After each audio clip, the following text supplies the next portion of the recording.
Minsan nag-away pa kami ng tatay ko. Pangalawang nanay mo yan. Hindi, tita tawag ko dyan. Tapos, may reason yun eh. Yung nanay ng misis ko, biyenan ko, nagtanong siya sa ibang tao na, ba't si Julius hindi ako tinatawag na nanay? Until such time, pinaliwanag ko. Unang-una yung nanay na word sa akin is sagrado. Yung O nga lang eh, hindi ko sinusulat sa pangalan ko dati. Yung nanay pa kaya babanggitin ko sa taong hindi ko talaga nanay. So yung nanay na word na yun, nire-reserve ko talaga yun sa totoo kong nanay. Naintindihan naman nila. Pinaliwanag ko sa kanila na yung salitang nanay na yun para sa totoong nanay ko yun. Kasi hindi pa close book sa akin yan. Talagang hahanapin ko siya. Yun yung sinasabi ko palagi. Paano dumating sa point na ngayon 37 years old ka? Nahanap mo yung nanay mo. Ano ang nangyari? Meron parang katransaksyon yung biyenan ko. Parang mga hydrogen water, ganyan. Ini-install sa bahay. So, Korean. So, nasa bahay sila. Yung anak ko, si Winter, yung babae. Lapit ng lapit daw, may binibigay na drawing. Tapos sabi ng Korean, she looks like Korean. Nagtawa na sila. O siyempre, Korean yan. 1/4 Korean yan. Yung tatay niya is half Korean.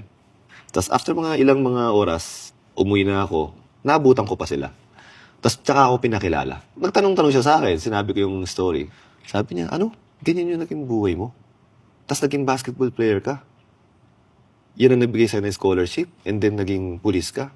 Despite ng ganyan yung sitwasyon mo sa buhay. Tumutulong ako sa mga tao na mahanap yung mga magulang nila. Pero yan, sobrang interesting.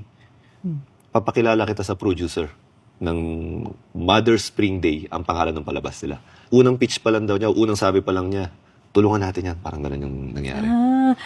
Yung nag-i-install ng tubig, may kakilalang producer sa Korea. Grabe naman yung connection na yun. Talaga? Parang anghel nga. Hanggang ngayon, ang tawag ko sa kanya, angel. Sir Steve, you're an angel. Yun ang lagi ko sinasabi. Once in a while, nagme-message siya, hinahanap namin yung nanay mo, ganyan, hinahanap namin. Pero medyo nahirapan lang. Kasi unang-una, mali yung spelling ko. Tapos, privacy law. Hindi ka to basta pwedeng kumuha ng details. Lalo kung foreigner ka, punta ka doon. Pa-register ka, bago ko kanila bigyan ng details kung papayag yung kabila. Kahit sila, gano'n na nangyari sa kanila, hindi naging madali. After 2 months, sabi nila, teka lang, meron pa kami isang paraan. Pinost nila yung picture ng nanay ko sa show nila every week. Wait, paano nila nalaman na yun yung picture ng nanay mo? Hiningi sa akin. May picture ako ng nanay ko. Yung family picture namin. Nanay ko, tatay ko, tsaka yung baby pa ako. Ayan yun? Yes. Ito. Oh my! So, pinost nila yan sa TV show nila. Hinahanap nila tong girl na to. Oh. Parang ganon. After 3 months, meron nagtumawag from LA. Kaibigan niya nung high school. Ayun lang, wala na rin silang contact pala. Nagpunta pa yung producer doon, ha? Ay! Oh. Pero maganda yung lead na nabigay, yung school. So, pinuntahan nila yung school sa Korea. Ngayon, sinubukan pala nilang alamin lahat ng kaklase niya. Talagang ang bait din nung taga-school eh. Ngayon, lahat ng mga naging kaklase niya, tinignan nila kung sino pa yung may contact sila. Inisa-isa nila. Grabe pala yan! Isa-isahin! Grabe! Yes, Tapos? Sa mga nag-reply, tinanong nila kung may contact pa sila ron.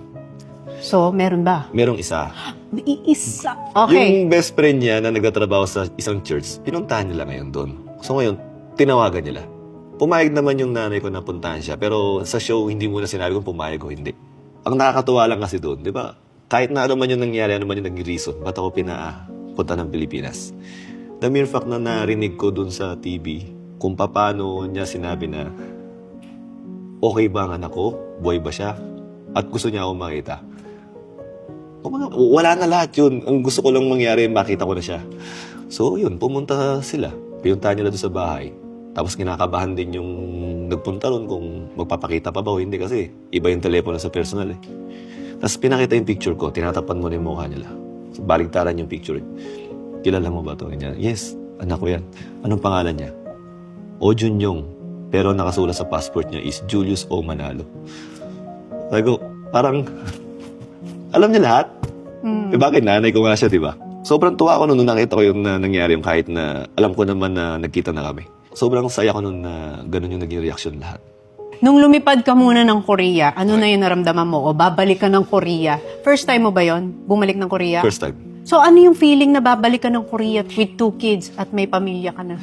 May sense of home na parang dito ako eh. Dito ako pinanganak eh, gano'n. Hindi mo pa alam to na makikita mo na nanay mo. Ang alam ko, pupunta kami ng Korea, may lead, tsaka namin hahanapin. Actually, kung paano nila sinabi sa akin, medyo mabigat din eh. Paano? Kasi pumunta sila ng September 4 dito, September 5, interview lahat. Yung district director namin, tapos pupunta ng Tondo, pupunta ng Krame, tapos pupunta Dami. sa Manila ulit. Tapos uuwi kami ng Makati dito para interview naman family. Nung natapos na lahat, although naka-on pa yung camera, sabi, Julius, sorry, may interpreter eh. Meron kaming sasabihin sa'yo na importante. Actually, nahanap na namin yung mama mo. Napahinto ako. After 2 to 3 minutes, saka ako tinanong, ano pong sabi niya? Sabi niya, miss na miss ka na daw niya. Pag gusto ko na daw niya makita and yung ibang details, doon mo na malalaman sa ako rin. Iyak na. Pati misis ko, iyak nun. Lahat kami talaga iyak nun. Yung sinabing miss na miss ka. Kasi ganun din yung feeling mo, miss na miss mo na din siya eh. 31 years. Yun. So, pagdating ng Korea, Yun, pinagpahinga muna kami siyempre kain. Tapos, iniwanan nila kaming credit card. Kumain kayo kung saan yung gustong kumain muna. Pila to muna. Kinumagahan, ganun din. Sabi sa akin, you wear your uniform. police. Kinabahan na ako, ganyan na, bakit magkikita na ba kami?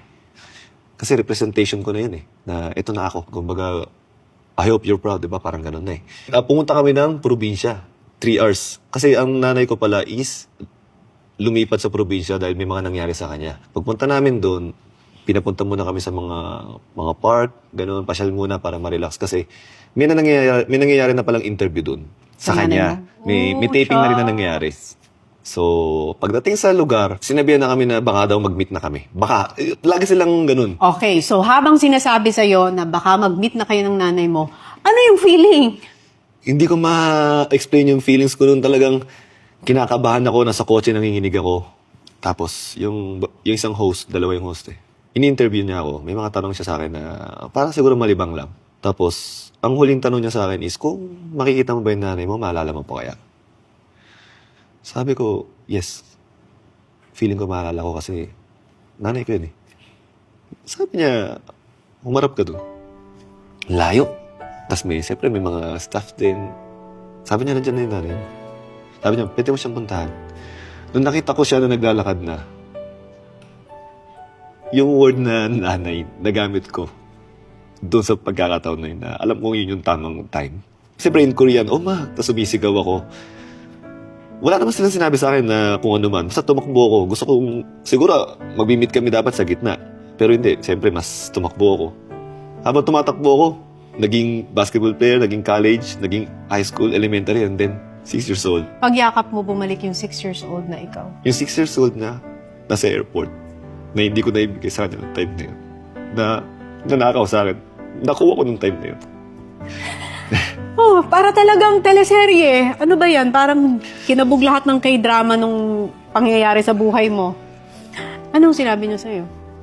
Nagsasorry siya. Naririnig ko in English and in Korean language. Nagsasorry talaga siya. Tapos ako, ma, ganyan. I love you so much. I love you so much. Ginaganon, niyaya ko siya. Tapos, yung hagulgul ko nun, hindi ko nga alam na gano'n na pala yung hagulgul ko nung napanood ko na yung video na. Talagang feeling ko talaga 6 years old ako na yung pag umuwi yung nanay mo na nakita mo na parang Oo, excited na excited. Anong feeling na mayakap mo siya uli? hindi ko maisip kung natotoo pala yun. Tapos, parang ayaw ko matapos yung, actually, ang tagal nun eh. Ang tagal nun. Hindi nila kami naawat, tinaya lang nila kami. Sobrang talagang, Parang nabuo na yung pagkatao mo, no? yun talaga. Kasi sa buhay ko, kontento ako sa mga nangyari sa akin eh. Lahat ng iniis ko is about my family na lang. Pero alam ko may isang kulang na hindi pa nangyayari. In God's perfect time, sobrang perfect. Nakita niya yung anak ko, family ko. Sobrang perfect nung timing nun na kung kailan okay na ako. Hindi kami pinagkita ng mas maaga. Kasi baka mamaya hindi pa ako okay, struggling pa ako. Baka hindi siya maging masaya sa akin. Tapos, sinabi ko sa kanya na hindi mo kailangan mag-sorry. The mere fact na nag-stay kang buhay, yun yung laging panalangin eh. Just hold on. Malapit na. Hanapin na kita. Just hold on, pupunta na kita. Paano yung nag-usap kayo? Ano yung unang tinanong mo sa kanya? Nasaan yung mga kapatid ko? No, napa-English eh. No, only son, only child. So, yung napakinggan ko na yun, and yung napanood ko, it makes sense na hindi pala totoo. Parang ang nagsabi sa tatay ko na mag-aasawa na siya, is kamag-anak pala namin, hindi rin pala siya. Para hindi nakausapin ng tatay ko siya. Minsan nagka-boyfriend siya, pero dahil ayaw na daw niya magkaanak, kaya sila. Nag-iwalay. Ang sinasabi niya palagi na, basta't isa lang ang anak ko, o Jun lang, parang gano'n. Kaya minsan ayaw magtanong sa kanya, every time nagtatanong ako, biglang, sa pool palagi sa akin yung sagot niya na, alam mo, with conviction. May tinanong ko pala ako isa, na nung time na hindi pa tayo nagkikita, naiisip mo ba ako? Napa-English na naman. Every day, of course, every day. You're my only son. And ang sabay pinakuha niya yung Google Translate. Nagsalita siya. Na dinala kita sa tiyan ko. Paano kita makakalimutan? May mga tanong ako na nasagot. And may mga tanong ako na hindi ko na kailangan ng kasagutan. Kasi sa pangyayari, nagkaroon ng kasagutan. Tinanong mo ba yung nanay mo kung hinanap ka rin niya? Yung isa sa mga tinatanong ng mga ibang tao sa akin. May mga nangyari kasi sa kanya. Unang-una inalagaan niya yung lola ko. Yung kasama niya sa airport. Nagkasakit. Alzheimer's. Walang ibang mag-aalaga. Only girl ang nanay ko. Tapos meron siyang 5 kuya. So, nanay ko nag-aalaga sa lola ko. Yung lola ko, nung nagkaka-Alzheimer's na, gusto niya yung picture ko makuha. Hanggang sa nawala niya.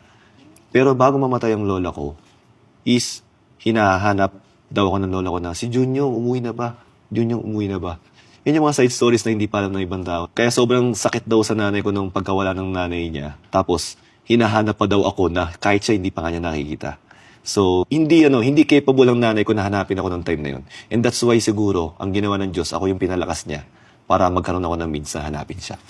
The mere fact na lahat na nangyari na yun, and everyday siya nagsisisi sa nangyari na yun, tapos gusto niya pala ako makita, miss na rin niya ako. Hindi ko na kailangan ng kasagutan na yun. I just need to move on and maging masaya kami. So, paano mo ngayon i-describe yung story na nangyari sa'yo? Yung journey ng buhay mo?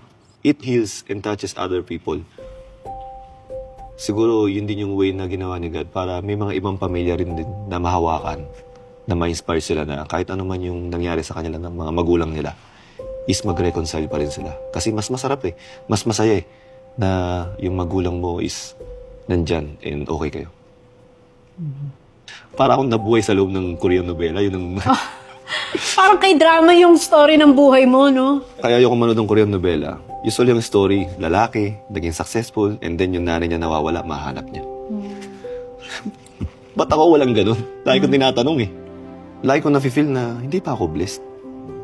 Ba't ako ganito yung sitwasyon ko? Alam ko nandiyan yung nanay ko, di ko makita. Yung pala, sobrang blessed ko pala.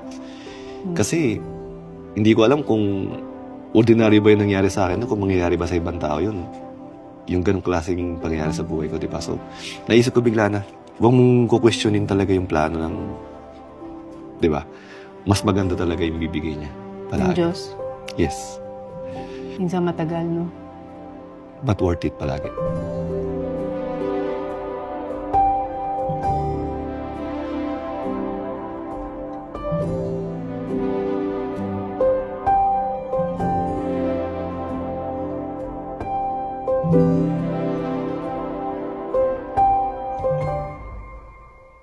Hindi ako makapaniwala na si ang Tony Talks mag-reach out sa akin. So, Cute naman nila. gusto ko muna maging totoo bago ko sabihin sa'yo. Kahit sa office, sabi ko, papayag lang ako pag tumitok pa rin, di ba ngayon? Ayoko. Ang cute naman nila. Papayag lang daw sila pag nito. Binibiro daw niya. Hindi, actually, totoo po yun. Hindi ko sinasabi sa kanya na meron ng kumakausap sa akin. Gusto ko maging totoo muna bago ko sabihin sa kanya. Kaso nabanggit niya na, hindi ko na mapigil.